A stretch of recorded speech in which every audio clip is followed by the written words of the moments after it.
So yun, what's up, good day, hello mga idol, welcome back to my channel. So ngayong araw gagawa tayo ng mid-high na bullet. Sasabihin ko yung sukat na to sa sariling sukat natin. Hindi kasi ito pares-pares ng sukat gawa nung bullet, nakadepende sa bullet yung sukat ng inyong mid-high. Kaya kailangan kapag gagawa kayo ng mid-high, meron na kayong bullet tapos horn. Kung dito kayo order sa store na to, in-order natin yan sa online.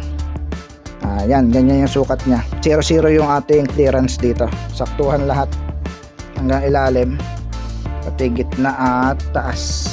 Naka 0-0. Sagaran siya sa loob ng box. Pero kung gagawa kayo, sobrahan nyo ng 2 guhit para lapat na lapat. Hindi nyo nababawasan itong, kasi medyo malapad ng kaunti ito kapag dumating. So binawasan ko pa yan. Tapos yung mid-high natin, ang design ng mid-high natin, hindi ko gaanong kinerve yung likod.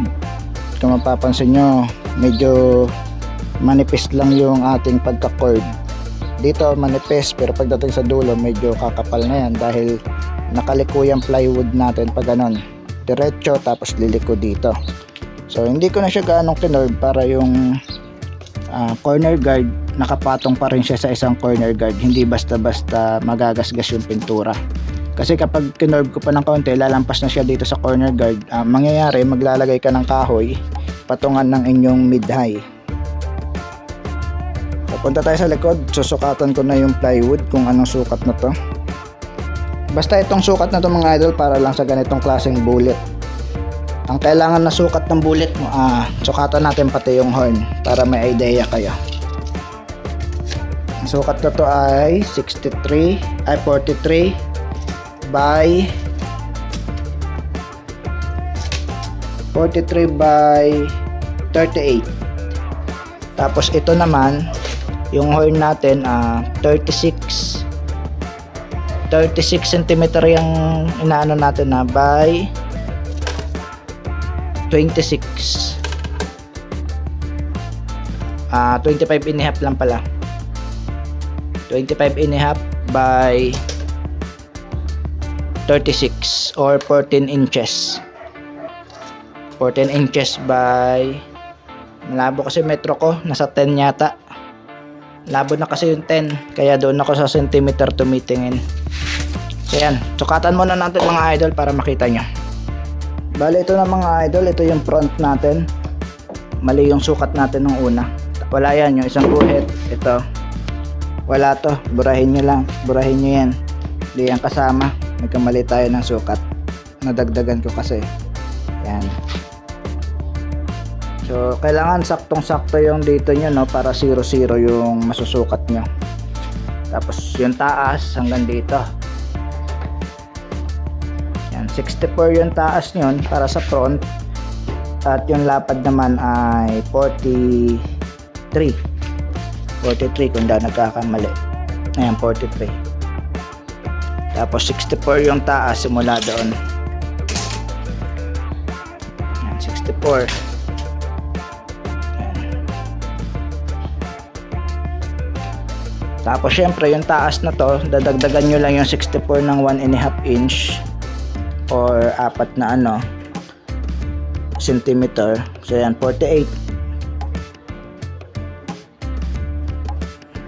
yung taas na to. Tapos yung lapad naman ng side, pang side ito mga idol, no, 2 feet. Hatiin nyo lang yan sa gitna, yung 4 feet. Unahin yung buuhin lagi yung side at yung top and bottom. Tapos i-actual na natin tong nandito.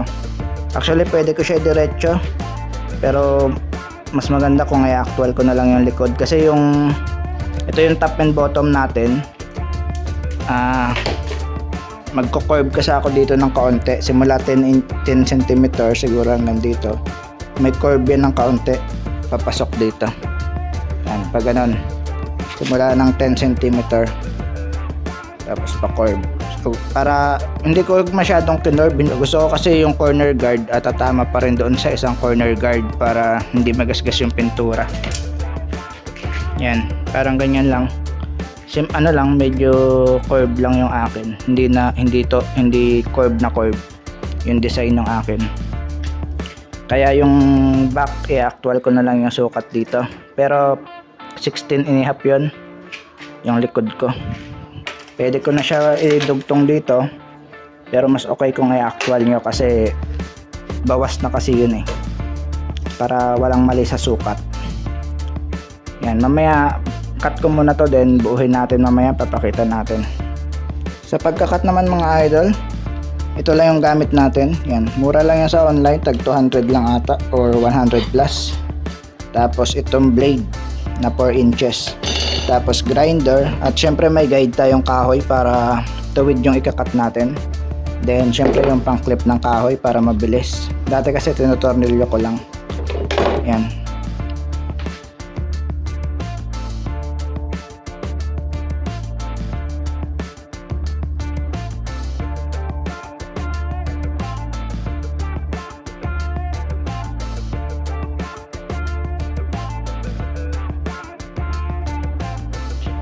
Bali, ito yung back natin. Ito yung front. Mas malapad yung front kaysa sa back. Ayan. Mas malapad yung front dahil lalagyan pa natin yung top and bottom natin ng curve para magkaroon siya ng curve. Bali, ganito ko naman kinuha yung ating curve ng ating mid-high. Yung may pa-curve siya sa gilid. Mas maliit kasi yung back natin, no? Inactual natin siya. Kinuha lang natin yung gitna. Then yan, 3/4 lang yung bawas na magkabilang gilid. Tapos i-curve na natin yan siya, 15 cm simula dito, tapos papunta na dyan. Medyo curve lang yung mid-high natin. Yan. Ito naman yung panggilid natin. Ang sukat naman ng guhit natin dyan, 15.5 cm. Ikakat natin yan pero hindi natin isasagad. Mga hanggang dito lang, siguro 3/4 ng 3/4, hindi ko alam kung anong tawag doon. Mga hanggang dito, kakat natin yan hanggang dito lang, hindi natin isasagad para ma-curve natin, mabebend natin yung plywood. Bale, ito na mga idol, nakat na natin. Tanggalin lang natin itong kahoy. Ay, yan, papakita sa inyo na hindi siya nakasagad. So, hanggang dyan lang yung cut natin, no?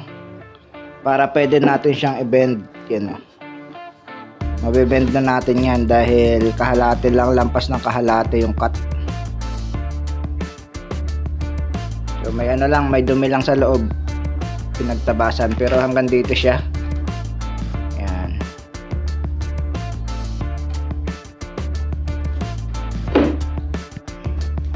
Ito naman mga idol, ikakat natin yung top at bot. Yan.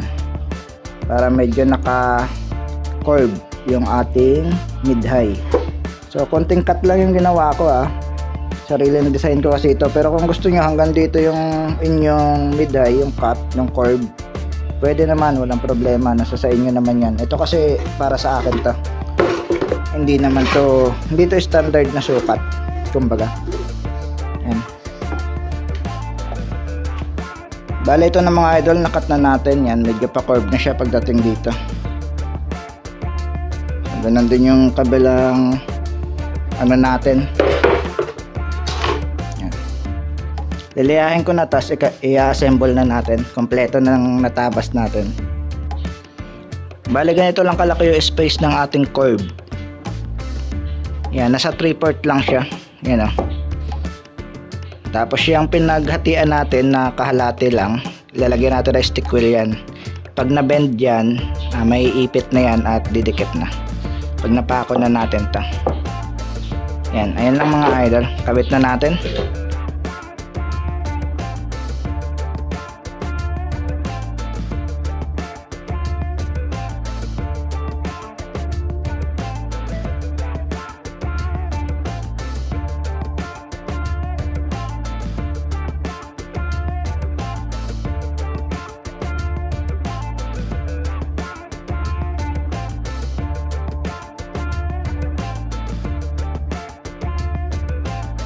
Ito na yung front ng ating mid-high. Ginuhitan muna natin siya para malagay natin yung bullet. Kasi actual natin yung speaker holder. Kailangan kasi actual yon. Kailangan makabit na natin yung bullet dito. Ito yung sa tweeter. kailangan na natin butasin yan. Tapos ito yung design. Ang design niya common lang rin, no? Tulad lang rin sa una natin ginawa. Para partner sila. Yan. Bilog-bilog lang rin yung design na yan. Tulad ng sa una natin ginawa.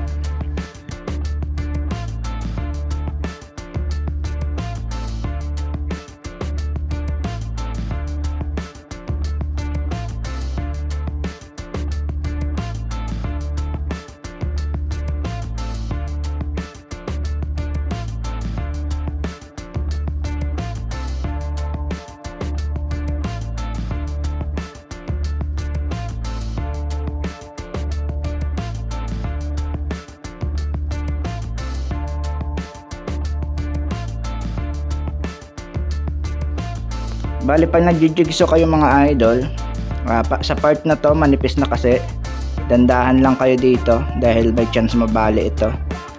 Yan, pati yung doon sa kabila. Yan. Sobrang nipis na yan. Tapos mamaya na natin liliyahin yan.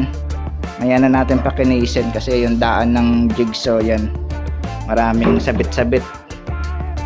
Mamaya kikinis yan kapag grinder na natin. Pero bago natin grinderin, ikabit muna natin dahil may chance mababali yan kapag hindi pa nakapako. Dahil maninipis na yung part na to. Pag grinder natin yan, may chance mababali. Kabit muna natin bago natin grinderin. Pag na-assemble na natin, saka natin pakinisin. Pero nasa sa inyo yan kung kaya nyo liyahin ng hindi mababali. Pero doon ako sa mas safe dahil sayang yung plywood natin kapag nabalian ka ng isang ganito. Pangit na tignan. Bale ganito yung design na ginawa natin dito, no? At medyo masikip siya dito kasi hindi eskwalado yung horn. So, ano na natin yan, papadaanan lang natin yan ng grinder. Papadaanan natin yung grinder or liha. Konting-konti lang naman, ayan lang, oh. 0-0 kasi yung sukat natin, saktuhan doon. Tapos dito. So 64 yung simula dyan hanggang doon. Tapos dito 64 din. Pero medyo sumikip siya pagdating dito. Iniskwala natin to, hindi siya eskwalado. Kailangan natin bawasan ng kaunti para mag-fit tulad na to. Yung sa kabila fit, yung sa kabila hindi. Eskwalahin natin yan. Itong nasa horn yan naka-eskwala, ito hindi. Kaya kasi ano to, binawasan ko kasi ito mga idol dahil medyo may kalaparan nga to, no? Nasa 4 cm. Ginawa ko lang 3. Tapos yung taas, kaya nawala sa eskwala. Yan. So ngayon bawasan ulit natin ng kaunti para mag-fit siya dito. Yan itsura niya sa loob. Tapos lalagyan natin divider yan dito sa gitna. Punta dito sa speaker holder para sa mid. Sa ngayon, tignan nyo muna yung ating isang mid-high doon sa labas para makita nyo, ma-imagine nyo kung anong itsura niya kapag natapos. Bale, ganito ang itsura niyan mga idol kapag natapos na. May bullet siya sa gitna. Dito yung horn natin, 0-0 yung ating sukat. Tapos ito yung design na ginawa natin, dalawang bilog, tapos isang oblong na mahaba na nakatayo. So next natin mga idol, ikabit muna natin yung ating bullet. Nakatornilyo yan. Tapos i-actual natin ngayon yung sukat na to. Simula dito hanggang dito sa dulo ng bullet. Kasi papasok natin dyan yung plywood natin sa diameter na to. Yan. Bali kukunin lang natin yung taas na to sa hanggang pinakataas ito. Tapos sobrahan natin ng kaunti. So dito banda siguro. Yan. Malabo na kasi yung metro ko. So gawin na natin 15 inches. Yan. Mula dito 15 inches. Tapos dito na natin yung ipapako. Nakaganon. Tapos yung lapad niya, syempre maliit na to dahil naka-bend o naka-curve yung ating mid. May pa-curve yan. Yan. So mamaya actual natin yung lapad niya naman. Ito na mga idol, nakakat na ang ating para dito sa likod ng bullet. Yan. Kailangan actual na kasi yan yung pagdating dito. Pero pwede naman cut nyo na lahat. Mas okay kung actual para iwas mali. Tapos bibilugan lang natin sa loob. Yan. Guhitan lang natin para sakto rin yung butas.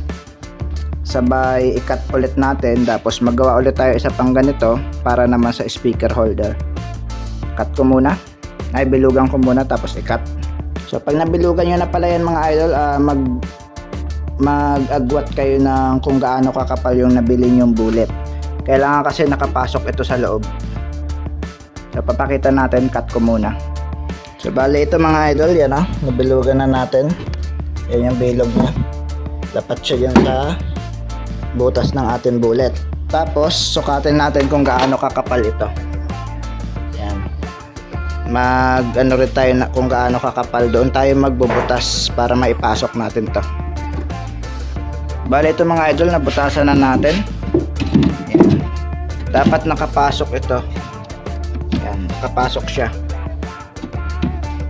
Yan, nakalapat dapat siya dyan bago nyo ipako. Tapos gumawa na rin ako ng para sa kanyang itaas. Ayan. Tapos medyo pa-bend yung part na nandito dahil naka-bend ito. So nandito naman yan. Ayan. Bale hindi na natin natapos kahapon. So ngayon natin ulit itutuloy yung paggagawa. Bali gumawa ulit kayo na isa pang speaker holder kasi yung una natin ginawa yung nandito para yan sa bullet. Tapos pangalawa ito speaker holder, ito yung taas, gumawa na ako. Ayan yung sa speaker holder, lagyan nyo na lang ng T-nut or kung wood screw kahit wala ng T-nut. Ayan, speaker holder natin yan. Then ito yung sa likod, wala pa kasing pako, hindi pa siya nakapit. Yan.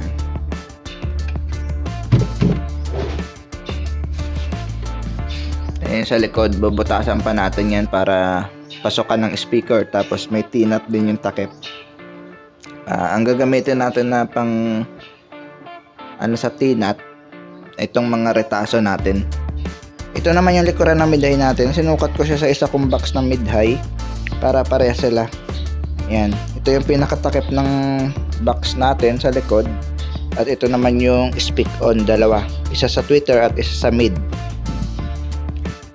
So ito natabas na natin. Tapos nilihan na rin natin siya para makinis na. Ito yung lagayan ng speak on, dalawa. Tapos ito yung sa takip. Ayun yung kaputol niya. Bale nakalimutan ko sabihin mga idol, yung pinagtabasan dito sa harapan ng bullet, ayan din yung gagamitin natin para sa T-nut. Kaya wag nyong sasayangin. Ito, hatiin nyo lang to sa 4. Hatiin nyo muna sa gitna, tapos hatiin nyo ulit, tapos hatiin nyo ulit para maging 4 na peraso. So dito sakto yan. Dito sakto yan para sa kabitan ng T-nut. Tapos sa baba. Tapos yung dalawang natira dito sa gilid. Kung mapapansin nyo, bitin din yung sa taas. Yan. Ang magpapasakto dyan yung nilagay nyo dito sa harap, ay sa may taas. Tapos baba. Kasi 4 na hati ito eh. Bali yung nasa speak on naman natin, yung pinagtabasan sa horn, ito. Kaya walang masasayang na plywood. Ang masasayang lang itong sa bilog. Pero kayo nang bahala kung gawin yung upuan o ano. Ito. Ganyan sa loob. Kinat ko na sa gitna. Yan. Tapos bubutasan natin para sa speak on. Nakalubog yung speak on natin para hindi takaw sa space sa likod. Ito naman yung sobra natin. Sa isang buong plywood yan. Marami na kayong paggamitan na to, medyo malaki pa yung sobra. Pwede nyong gamiting pandagdag sa inyong amplifier rack, kasi yung sa amplifier rack halos 1 kalahating plywood yung uubusin kapag may drawer sa ilalim. Ito pwedeng gamitin. Wala na tayong paglalagyan kasi kompleto na. Meron na tayong sa likod, takip sa likod at sa gilid. wala na ring kailangan dito sa ating ito na lang yung likod, tapos kukuberan na natin, isasara na natin. Bali, ito naman yung likod ng ating speaker. Yan, ayan yung likod na mid-high natin, oh. Meron tayo ditong pa-curve para sa kanyang speaker, yung kantuhan ng speaker, kasi hindi yan kakasya simula dito. Hindi kakasya yung speaker dahil medyo malaki yung magnet. Babangga na siya dito. And the best na the best na solution is lalagyan mo siya ng kanal dito para kumasya yung speaker. Yan. Hindi naman yan apektado sa tunog kasi meron pa tayong konti.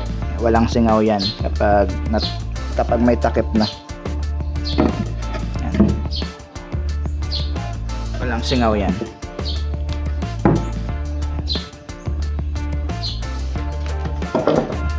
Bali, ito na mga idol, tapos na yung ating mid-high box. Ano na lang to, papadaanan natin ng grinder para kuminis.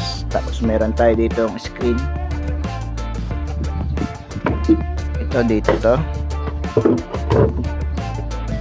Tapos ito dito, yan 0-0 yung sukat natin dito, no? Baligtad.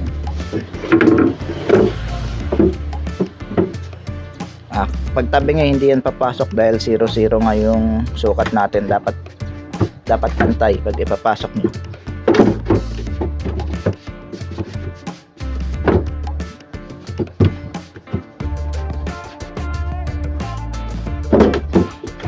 Mayroon pa siyang kamay. Yan, pasok na. May space tayo dito ng kaunti. Bale, 2 cm yung space na tong kahoy na to papunta dito sa pinakadulo. Tapos ito matitira kapag may bullet na tayo. Lagyan natin ang tornilyo para makita natin yung design. Kahit dalawa lang, hindi lang siya mahulog kapag tinaob natin. Yan. Pantay yung ating, liliyahin na lang natin tong bullet. Ito yung ating bullet. Yan, dito yan sa gitna. Hanapin lang natin kung saan siya magmamatch kasi ito hindi siya papasok dito. Ikot lang natin hanggang sa ito, yan, pumasok siya dito. Kasi sa pagkagawa nakadesign na yan na para doon siya. Tsaka na natin ituwid kapag nakabit na natin yung pintura at tuwid lang natin. Nakatiko nakatutok siya sa baba.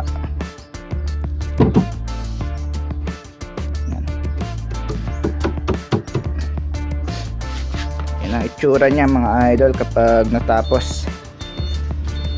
Liliyahin na lang natin kasi matagal to na stock dito sa amin, kaya nagkaroon na siya ng itim-itim, pero pipinturahan pa naman natin yan.